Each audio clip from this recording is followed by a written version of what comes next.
A lot of people ask, hey, will this surgery help fix this problem?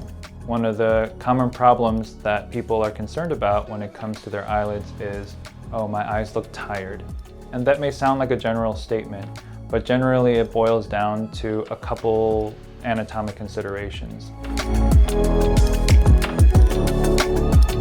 For the upper eyelids, it's usually the extra skin that is crowding the eyelid and maybe even leading to some hooding.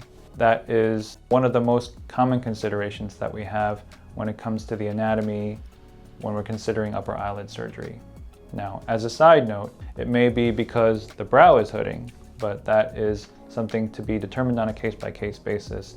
And for some people, a change in the position and shape of the eyebrows is also appropriate when it comes to rejuvenation of the eyelid appearance. So that's one thing to consider.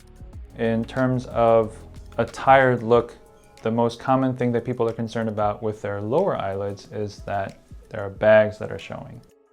And these bags, some of them can kind of run in families. They can say, oh, my dad had it when he was young, or my mom had it when she was young. But more often than not, what we kind of see is that, yes, there are what appears to be hills in the bottom of the eye socket.